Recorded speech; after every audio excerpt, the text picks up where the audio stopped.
A dangerous proposition, the latest move from Florida's governor that opponents say will suppress diversity and inclusion. Plus, celebrating Black excellence, the NAACP Awards honors the best in music, TV, film, sports, and more than 70 other categories. And returning to the Barrier Islands, I talk with the stars of Outer Banks about season 3.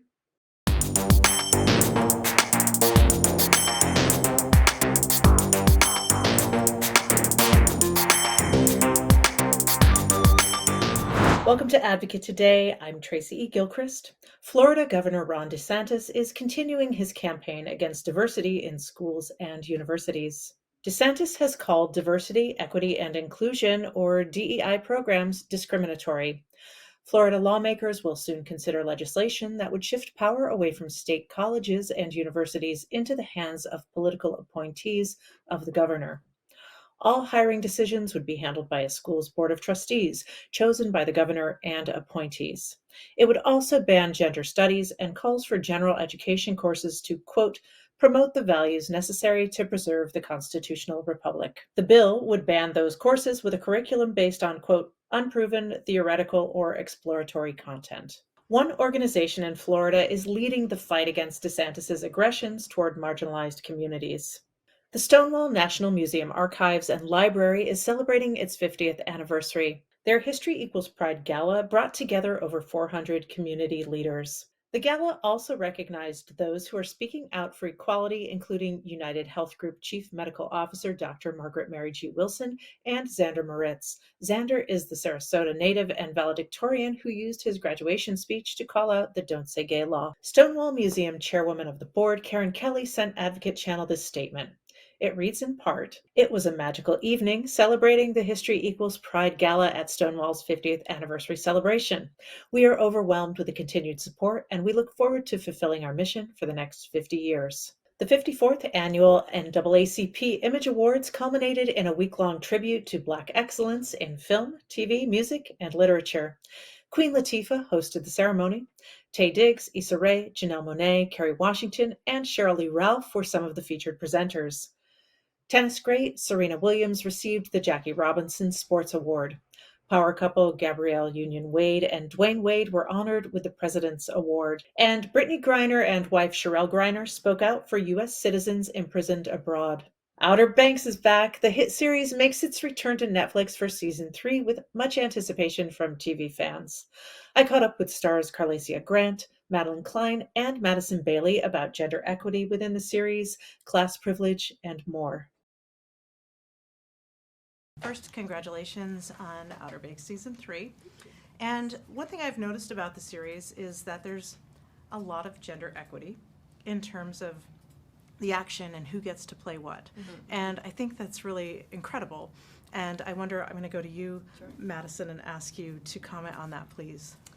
Yeah, especially this season, there's a lot that we get to see the girls do. Mm-hmm.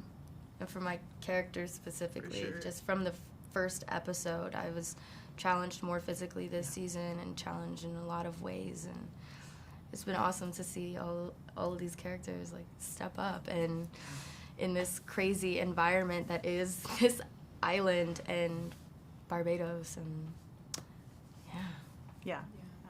All the women are incredibly kick-ass. So yeah, thanks for that. Yeah. Thank you. Yeah, and something else about the show that's kind of overarching is this idea of family and legacy, but then also, especially among the Pogues, this idea of found or chosen family, yeah, and family among friends. And Carlacia, I wonder, would you please speak to that aspect of the series?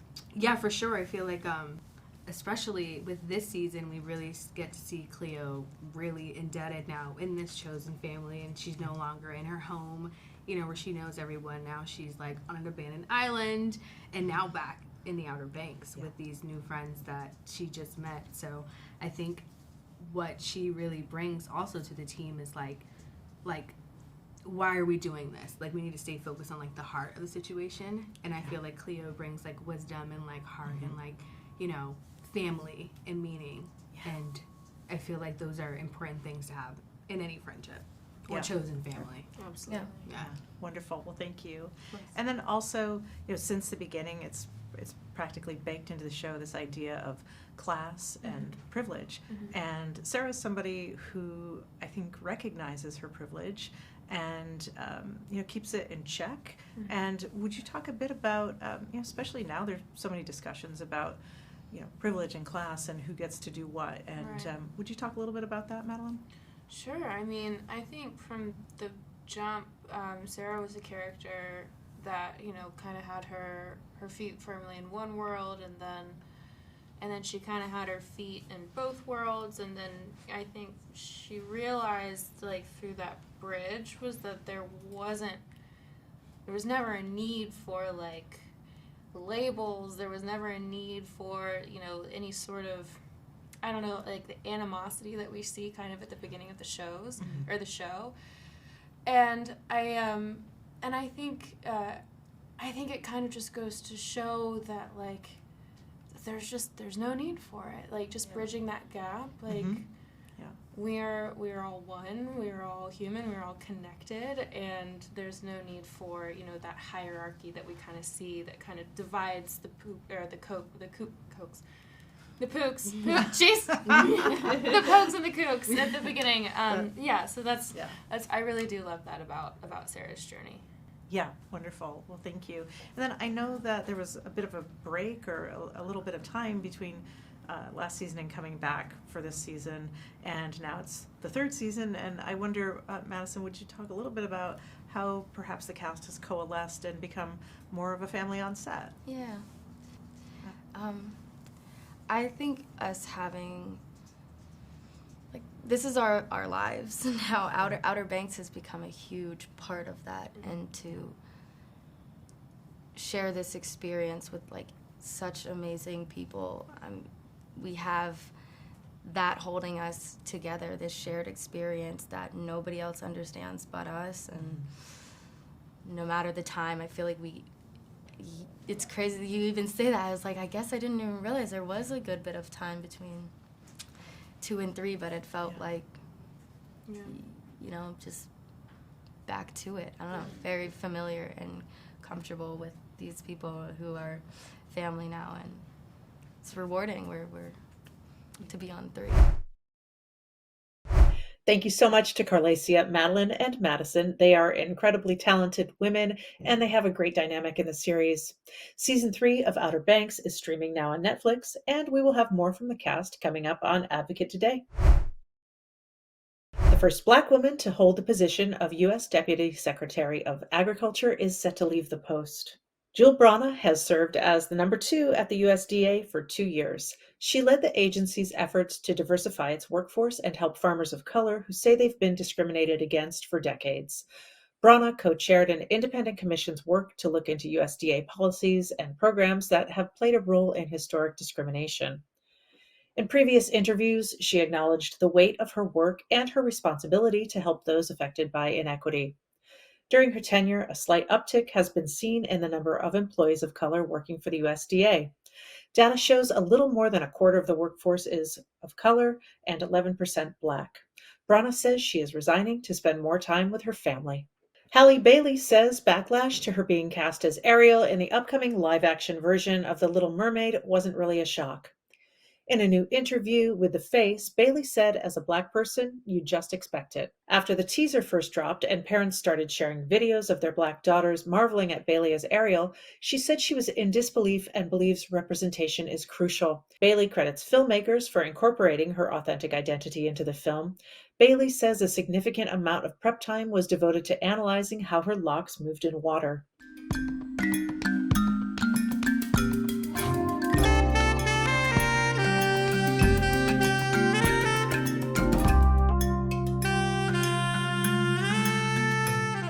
Today, for Black History Month, we are honoring the trailblazing aviator Bessie Coleman.